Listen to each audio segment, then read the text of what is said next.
أعوذ بالله من الشيطان الرجيم بسم الله الرحمن الرحيم وإذا سألك عبادي عني فإني قريب أجيب دعوة الداعي إذا دعان فليستجيبوا لي وليؤمنوا بي لعلهم يرشدون۔ سورت کا دوسرا حصہ جاری ہے اور ان میں سے امور انتظامیہ اور امور مصلحہ کا سلسلہ جاری ہے۔ امور مصلحہ رمضان کے روزے کا بیان تھا اور درمیان میں اب ایک جملہ معترضہ ہے جس میں دعا کی طرف کیا ہے ترغیب دی گئی ہے کہ چونکہ رمضان ہے، سحری اور افطاری کے وقت دعائیں قبول ہوتی ہیں، اللہ کریم کا بندے کو قرب نصیب ہوتا ہے، تو انسان اپنے رب سے دعائیں مانگے، جو اس کی ضرورتیں ہیں وہ اللہ کے سامنے پیش کرے کہ اللہ کریم کی ذات اس بندے سے بہت خوش ہوتے ہیں جو اس سے مانگتا ہے۔ روزہ چونکہ قرب الہی حاصل کرنے کا موجب ہے، اس لیے روزے کے بعد قرب الہی کا ذکر کیا گیا۔ نیز پہلی آیت میں اللہ تعالیٰ کی بزرگی اور بڑائی کا بیان تھا، اس لیے اب یہ سمجھ آ رہا تھا کہ اللہ تعالیٰ کی ذات بہت بڑی ہے تو ہم سے دور ہوگی۔ تو صحابہ کرام نے جناب نبی پاک صلی اللہ علیہ وسلم سے عرض کی کہ اگر ہمارا خدا دور ہے تو ہم اونچی آواز سے اس کو پکاریں، اگر نزدیک ہے تو پھر کیا کریں؟ آہستہ آواز میں پکاریں۔ تو اس پر یہ آیت نازل ہوئی کہ اے میرے پیغمبر، جب میرے بندے آپ سے میرے متعلق پوچھیں کہ آیا میں قریب ہوں یا دور ہوں، تو آپ ان سے فرمائیں کہ میں کیا ہوں؟ نزدیک ہوں، دور نہیں ہوں۔ اس سے معلوم ہوا کہ اللہ تعالیٰ اپنے بندوں سے ہر جگہ قریب ہے، جہاں چاہو اس کی عبادت کرو اور جہاں چاہو اس کو پکارو، بخلاف مخلوق کے کہ مخلوق اس کے قریب ہو کر بھی اس سے دور ہے، کہ جو دل کی بات ہے اس کے قریب بیٹھا ہوا بندہ بھی اس کی بات کو سمجھ نہیں سکتا۔ وہ آہستہ بولے تو وہ بولے گا ہاں دوبارہ بتاؤ کیا تم نے بولا ہے، مجھے بات سمجھ نہیں آئی۔ تو اللہ کریم کی ذات اس میں دل میں پیدا ہونے والے جو خیالات ہیں ان سے بھی کیا ہے؟ آگاہ ہے اور واقف ہے۔ وَإِذَا سَأَلَكَ عِبَادِي عَنِّي فَإِنِّي قَرِيبٌ، جب پوچھتے ہیں آپ سے میرے بندے میرے بارے میں، فَإِنِّي قَرِيبٌ، پس بے شک میں کیا ہوں؟ قریب ہوں۔ اجیب دعوت الداعی اذا دعانی، میں قبول کرتا ہوں دعا کرنے والے کی دعا کو، اذا دعان، جب وہ اذا دعانی، ایسی عبارت ہے، اذا دعان، جب وہ مجھ سے دعا مانگتا ہے۔ حدیث پاک میں دعا کے بارے میں بہت تفصیلات بیان ہوئی ہیں۔ پہلے تو یہ ہے کہ اللہ کریم کے ہاں دعا کی اہمیت کیا ہے، اس کے بارے میں امام ترمذی رحمہ اللہ تعالیٰ نے ایک حدیث پاک نقل کی ہے کہ لیس شیء اکرم علی اللہ تعالیٰ من الدعا، کہ دعا مانگنے سے زیادہ اللہ تعالیٰ کے ہاں پسندیدہ چیز دوسری کوئی نہیں ہے۔ اور دوسری روایت صحیح ترمذی کے اندر ہی یہی ہے کہ ان اللہ حی کریم یستحیی اذا رفع الرجل الیہ یدیہ ان یردہما صفرا غائبتین، کہ اللہ تعالیٰ کی ذات ہمیشہ سے زندہ ہے اور بہت زیادہ کیا ہے؟ عزت والی ذات ہے۔ اس کو اس بات سے حیا آتا ہے کہ کوئی بندہ آپ کے سامنے ہاتھ پھیلائے اور اللہ کریم اس کو ناکام اور خالی کیا ہے؟ واپس کر دیں۔ اب کچھ لوگ ایسے ہیں جن کی دعائیں قبول ہوتی ہیں اور کچھ اوقات ایسے ہیں جن میں دعائیں کیا ہوتی ہیں؟ قبول ہوتی ہیں۔ تو جو بندے ہیں جن کو دعاؤں کی ضرورت ہے، جن کی زندگی میں مشکلیں ہیں، کسی کے مال اسباب کے مسائل ہیں، کسی کی بیماری کے مسائل ہیں، کسی کی اولاد کے مسائل ہیں، تو وہ اپنے رب سے اس وقت میں مانگیں کہ جس وقت اللہ کریم کی ذات کیا ہے؟ دعاؤں کو قبول فرماتے ہیں۔ اور ان لوگوں سے دعائیں کرائیں کہ جن کے بارے میں حدیث پاک میں قبولیت دعا کی کیا ہے؟ ارشاد ہوا ہے۔ اب کچھ وقت کیا ہے؟ پہلا وقت کیا ہے کہ صحیح بخاری کے اندر روایت آتی ہے کہ یہ تنزل ربنا تبارک و تعالی کل لیلۃ الی السماء الدنیا، کہ ہمارا رب جو برکت والی ذات ہے اور بہت بلند ذات ہے، ہر رات کو آسمان دنیا کے اوپر کیا ہے؟ اترتے ہیں، ما یلیق بشانہ، اللہ تعالیٰ تو ہر جگہ پر موجود ہے، یہ زیادہ قرب اور زیادہ رحمت کا کیا ہے؟ وسعت کی طرف کیا ہے؟ کنایا ہے۔ خین یبکا سلس اللیل الآخر، اس وقت کہ جس وقت کیا ہوتی ہے، آخری رات کو تین حصے میں کریں تو آخری تہائی ہوتی ہے۔ یقول، اللہ کریم کی ذات فرماتے ہیں، من یدعونی فاستجیب لہ، کون ہے جو مجھ سے دعا مانگے کہ میں اس کی کیا کروں، دعا کو قبول کروں۔ من یسألنی فأعطیہ، کون ہے جو مجھ سے کچھ مانگے تو میں اس کو عطا کروں۔ ومن یستغفرنی فاغفر لہ، کون ہے جو مجھ سے کیا ہے بخشش مانگے کہ میں اس کی بخشش اس کے لیے کیا کروں، بخشش کروں۔ اور تین ایسی چیزیں ہیں کہ جن کی، تین ایسے لوگ ہیں کہ جن کی دعا کیا ہوتی ہے، قبول ہوتی ہے۔ صحیح ترمذی کے اندر ہی یہی روایت ہے، اوپر والی روایت صحیح بخاری شریف کے اندر تھی۔ ثلاث دعوات مستجابات، دعوت المظلوم و دعوت المسافر و دعوت الوالد علی ولدی، تین ایسے بندے ہیں کہ جن کی دعائیں کیا ہے، قبول کی جاتی ہیں۔ پہلی مظلوم کی دعا ہے، کو مظلوم بیچارہ ہے، اس کی دعا قبول ہوتی ہے، اور مسافر کی دعا قبول ہوتی ہے، اور والد کی دعا اپنے بچے کے حق میں کیا ہوتی ہے، قبول ہوتی ہے۔ تو ان لوگوں سے دعاؤں کا کیا ہے، کہنا چاہیے۔ اب دوسری دعا کے لیے ضروری کیا ہے کہ دعا آپ کی کب قبول ہوگی؟ تو حدیث پاک صحیح مسلم کے اندر آتا ہے کہ ایک ایسے شخص کا اللہ کریم کے پیارے نبی صلی اللہ علیہ وسلم نے ذکر فرمایا کہ جس نے بہت لمبا سفر کیا ہو، اشعث اغبرا، اور اس کے بال کیا ہوں، غبار آلود ہوں، یمد یدیہ الی السماء، اور اپنے ہاتھوں کو بہت بلند کر رہا ہو آسمان کی طرف، یا رب یا رب، اللہ کو پکار رہا ہو، اللہ کو مانتا بھی ہے، اللہ سے دعا بھی مانگ رہا ہو۔ وَمَطْعَمَهُ حَرَامٌ وَمَشْرَبَهُ حَرَامٌ وَمَلْبَسَهُ حَرَامٌ وَغُذِّيَ بِالْحَرَامِ، اس کا کھانا حرام تھا، اس کا پینا حرام تھا، اس کا لباس حرام تھا، اور اس کو حرام سے غذا دی گئی، وہ کھانا کیا ہے، حرام کھاتا رہا۔ فَأَنَّىٰ يُسْتَجَابُ لِذَٰلِكَ، تو اس کی دعا پھر کیسے قبول ہو؟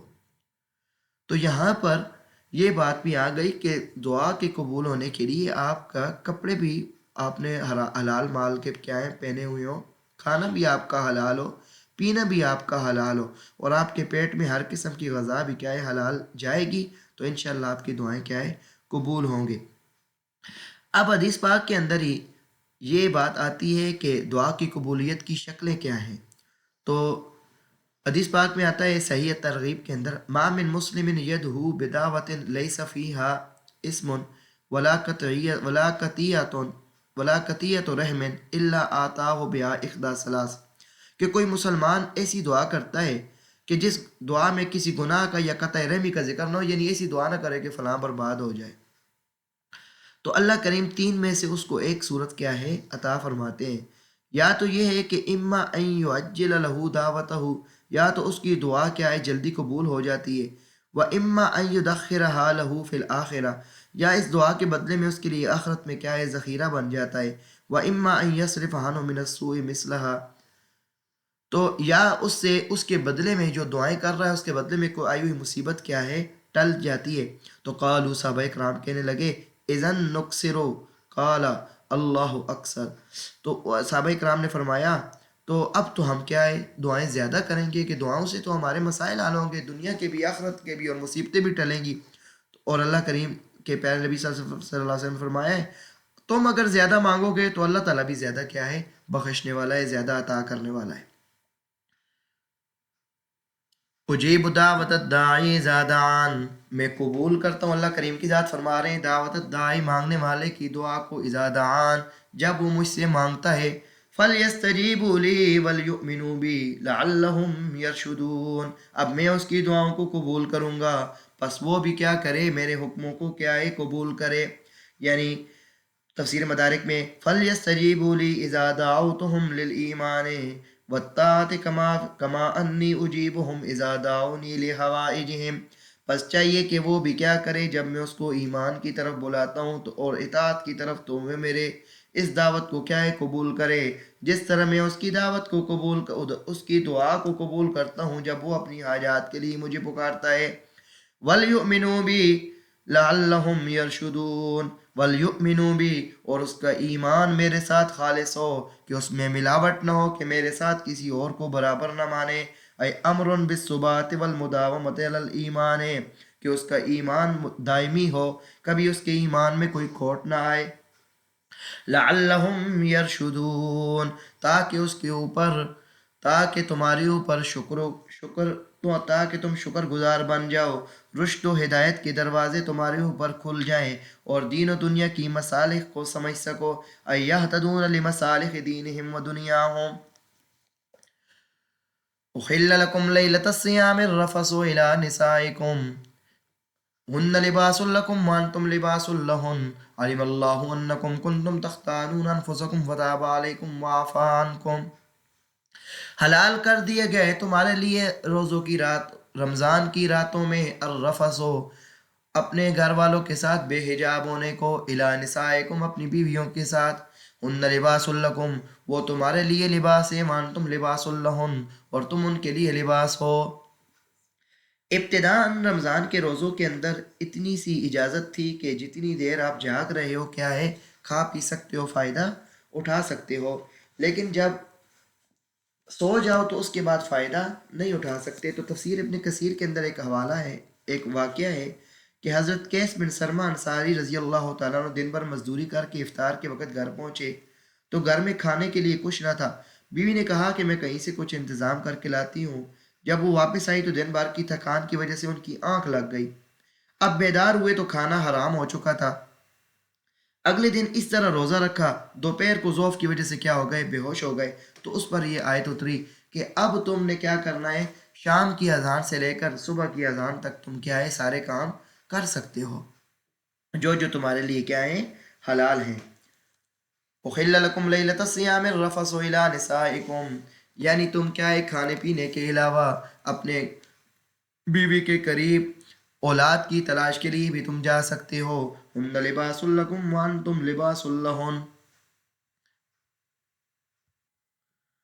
حضرت عبداللہ بن عباس رضی اللہ تعالیٰ عنہ سے اس کی یہ تفسیر بیان کی گئی ہے، اے ہن سکن لکم وانتم سکن لہن، کہ وہ بیویاں تمہارے لیے سکون کا باعث ہے اور تم بھی اس کے لیے، ان کے لیے کیا ہے، سکون کا باعث ہو۔